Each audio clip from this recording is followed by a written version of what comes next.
Hello, hello. I am here with you this afternoon. I hope you can hear me. I'm having a little bit of connectivity issues. Oh, don't you love internet? Anyway, I think we are working.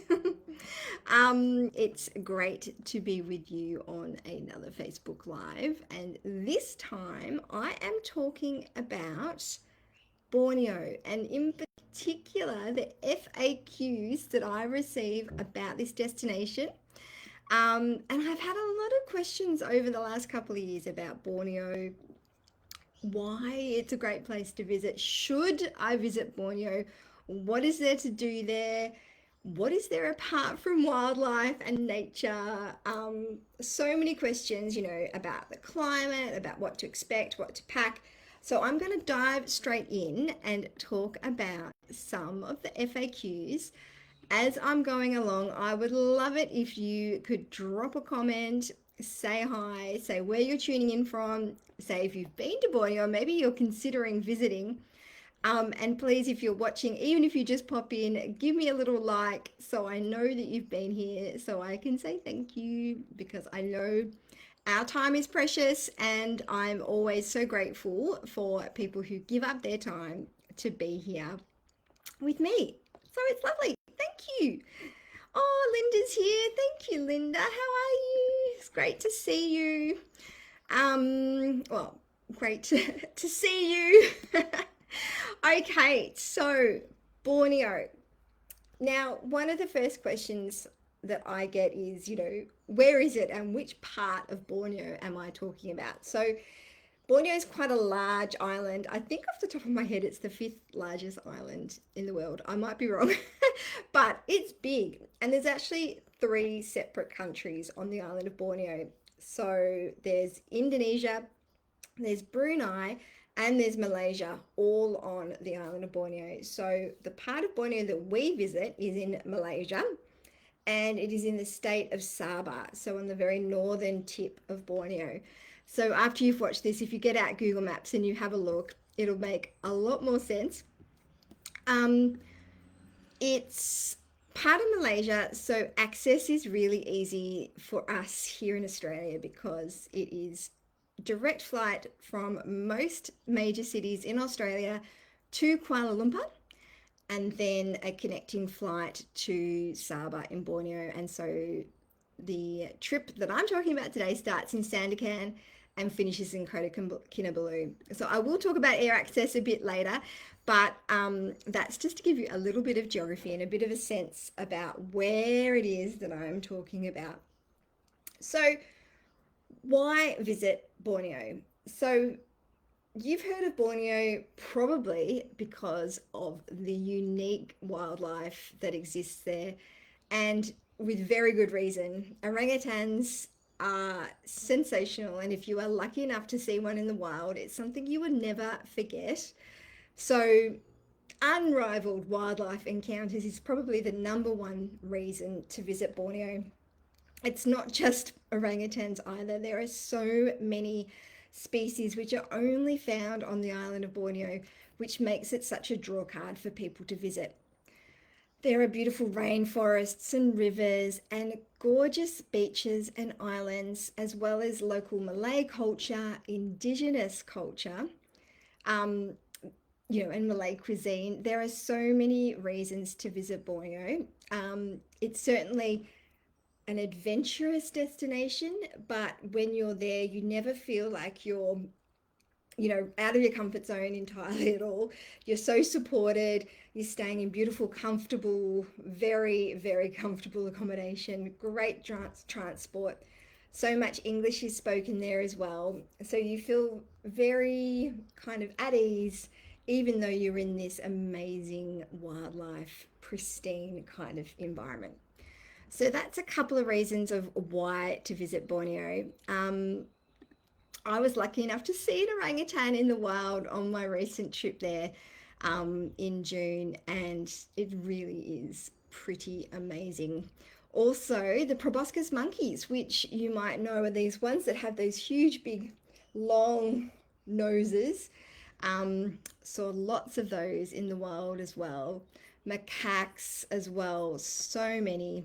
Um, and yeah, it's just really amazing. We also saw sun bears at the Sun Bear Conservation Centre too, which is pretty incredible.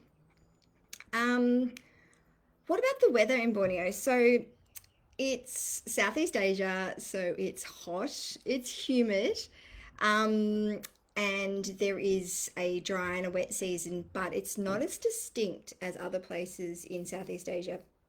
So May is a really great time to visit. It's probably one of the best times to visit. It is shoulder season, coming into high season, dry. It's hot. It's usually around 26, 27, 28, 29, 30 degrees, somewhere in that range. It's really beautiful time for the beach and a great time for spotting wildlife. So in terms of times to go, May is really fabulous. While I'm talking to you, I will just pop the trip link in the comments so that if you are keen after this, you can jump on and have a look. I should say the trip is 9 days and it's in May, and it's the 17th to the 25th of May. Um, so weather is great. Now, what about what about creepy crawlies? This is one of the questions that I have had a few times. Because when we think jungle, rainforest, our mind naturally goes to what's lurking in the rainforest. And the answer is a lot.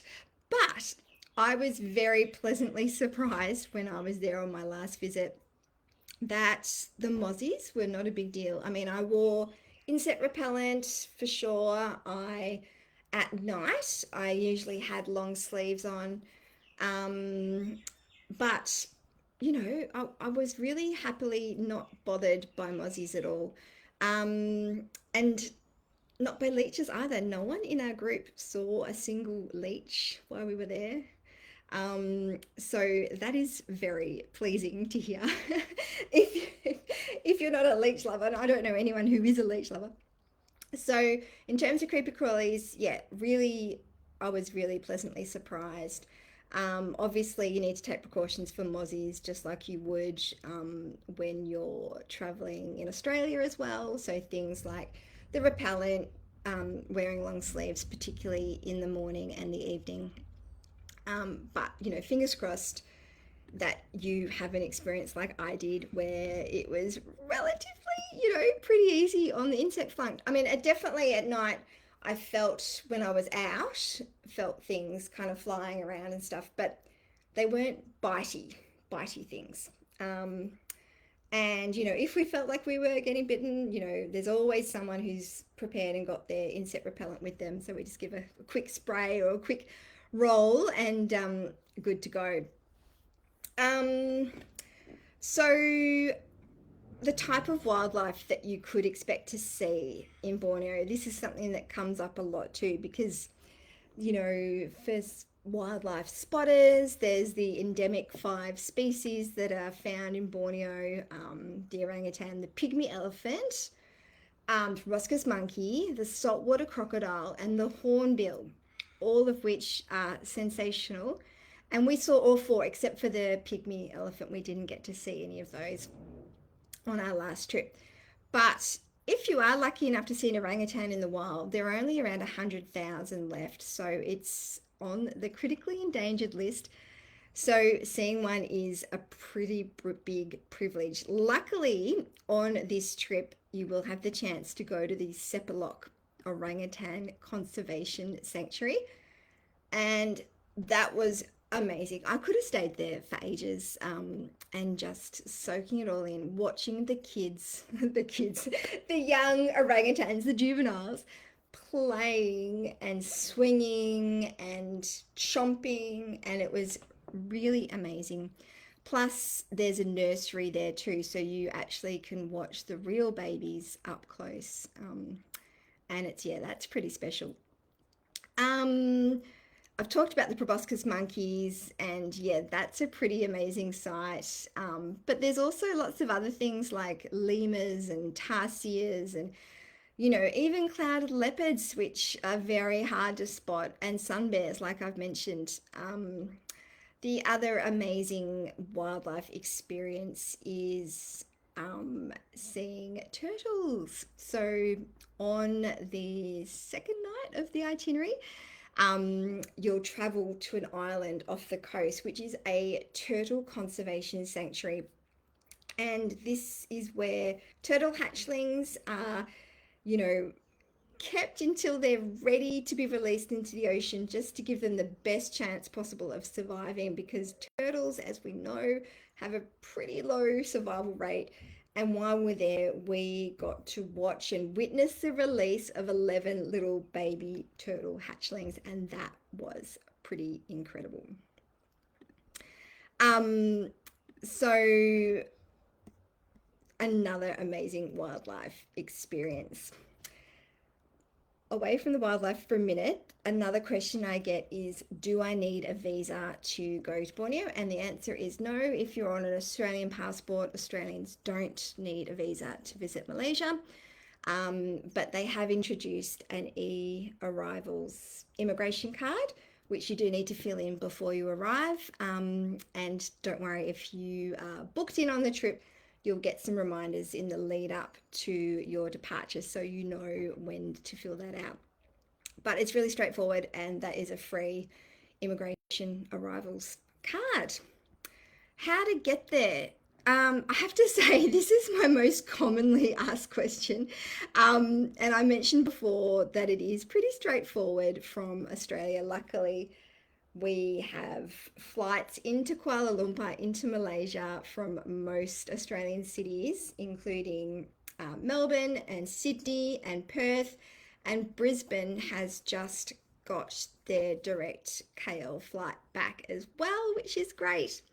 So generally, you would either fly with Malaysian Airlines or AirAsia. And then I think from Perth, there is the option to fly Batik Air as well.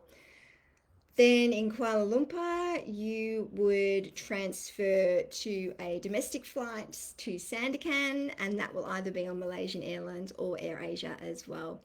And then coming home is the same. So it is pretty straightforward, but of course, as with all Pipmico travel trips, I'm definitely around to answer your questions about flights, help you with research, try and get the best connection for you and for your city. I can't book flights, but I can definitely point you in the right direction and help you find the best option. Um, Another question. I'm not that into nature and wildlife. Will I still enjoy a visit to Borneo? I would have to say yes. There's a lot more to Borneo than just nature and wildlife. The beaches are stunning. So there's beach time, there's swimming, snorkeling, islands, kayaking. There's also a lot of history. There is the World War II history. So on the second day of the itinerary, you'll have a chance to visit the Sandakan Memorial Park. So it's a pretty impressive site, actually, dedicated to the soldiers, mostly Australians and British as well, who were part of the Sandakan Death March during World War II. And thousands of soldiers lost their lives. And so there is a big memorial park to those soldiers. And yeah, I found that really, really interesting when I visited. So that will be part of your trip as well. There's also some really interesting Indigenous culture. So part of this itinerary, you'll have a chance to visit a local Dusun village. And Dusun are one of the Indigenous groups in Sabah. And yeah, I found this really fascinating. So the local elder guided our group around this village. We had a chance to walk past the school, see some homes, and we even went into his sister-in-law's house for a delicious lunch, one of the best meals on the trip. It was incredible, a real highlight. So that's something else to look forward to. Um, Malay cuisine, of course, definitely stunning and delicious. Cruising the river on the river safari boats. and staying beachside at the beach resort for the final 2 nights of the trip is also a real highlight. So definitely a lot to love if you're not into nature and wildlife as well. Um, Another question that comes up a little bit is how fit do I need to be to get the most out of a trip to Borneo? Um, I would say I would class this trip as an easy to moderate fitness level. Um, so general kind of fitness guidelines, being able to get in and out of, a bus and a boat by yourself, being able to carry your luggage for a short distance, being able to go up flights of stairs, being on your feet for a couple hours a day. There is not a huge amount of walking, but there are a couple of times when you will need to be able to walk for a period of time around the Sandagan Memorial Park.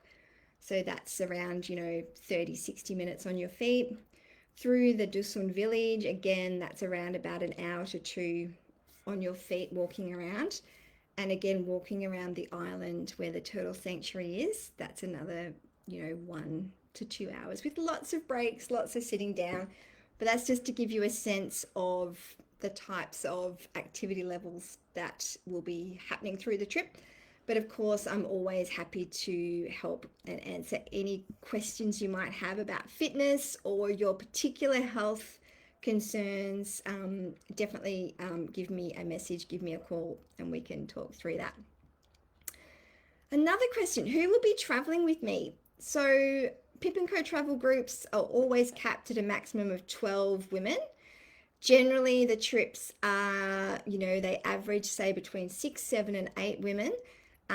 So you'll be with a fabulous group of like-minded women from Australia who love traveling, plus a terrific local guide who will be with you from the entire trip, from the minute you arrive to your departure. And having a local guide is such an asset, not only for their knowledge of what you're seeing around you, but for their nature insight as well, and for the insight into things that, how, things are going in Sabah, in Borneo. And I found that really, really valuable. Another common question is, where will we be staying on the trip? So my focus is always on quality, comfortable, locally owned accommodation. And you can see the accommodation listed in the itinerary. But the first night in Sandakan is Sabah Hotel. It's got a fabulous pool. The rooms are pretty, I have to say, average. So it is classed as a 4-star, but I would say the rooms are probably more like a 3, 3.5 star. Perfectly fine, but zero character. But the pool makes up for it. The next night you'll spend a night in a tent. So it's, plenty of room. You can stand up in the tents. There's proper beds, proper linen, towels, pedestal fans, and I wasn't hot at all, but I had the fan running until I got a bit cold and I turned it off. And then the bathrooms are shared on that night on the island as well. The Sepalok Rainforest Lodge is really beautiful. They're standalone bungalows set up on a deck, which means you get really lovely views of the surrounding forest. Again, a really great pool and restaurant and bar at that lodge. The Tanini Lodge on the Kinabatangan River was probably one of my favorite places to stay. The location is just beautiful. You're in the rainforest on the river. Again, standalone bungalows built up off the ground on decks. Really comfortable and really, really nice. Another really kind of interesting place to stay was the Kinabalu Pines Resort. So when you get there, you'll be met with this incredible view of Mount Kinabalu. And I think that is pretty amazing. And then the final 2 nights of the trip are right on the beach, about 40 minutes north of Kota Kinabalu, so out of the city, on the beach at a beach resort, and the ocean views there were really, really lovely. So a really good mix of different types of accommodation, different locations. I think you'll be really, really happy with the accommodation. But of course, give me a hoy, and I'm happy to go further into all of those things as well. Um, so who is this trip not for? Because I think I've talked a lot about, all the amazing things. I think if you're really after a buzzy city urban experience, it's probably isn't the trip for you. Um, Sabah obviously has a couple of major cities, but they're small and they're not buzzy cities like you would expect, Bangkok or Ho Chi Minh City to be. So if you're after a city kind of vibe, this is not the trip for you. But I would say if you are open to all of these amazing things, then you are going to love visiting Borneo.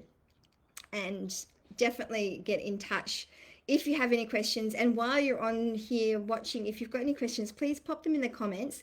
Even if you think of them while you're watching the replay, or even if you're watching this next week, or whenever you pick it up, feel free to pop your questions in the comments. If you would like to have a chat with me, I will put the link in the comments so you can click on that, and that will bring up some times you can select to have a quick chat with me about the trip or any trip. Um, Also, I didn't mention airport transfers because this is another question I get a lot as well. They are included, so you have a stress-free arrival and a very easy departure. When you arrive in Sandakan, all you have to look for is, your smiling driver holding up a sign with your name on it, and then you'll be taken straight to the Saba Hotel, which is a lovely way to arrive in a new place. I have to say, I do love an airport transfer. um, so I have whizzed through these FAQs, and I know there's so much to cover. Um, and it truly is an incredible place, and I think it's one of those places it's really hard to kind of use words to describe the experiences and the feeling of being in a place like that. I think because it is an island, because so much of it is protected forest, and the wildlife there is incredible.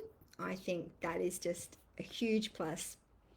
um, I look forward to hearing from you. Any questions or comments you have about Borneo or about any of the trips, of course.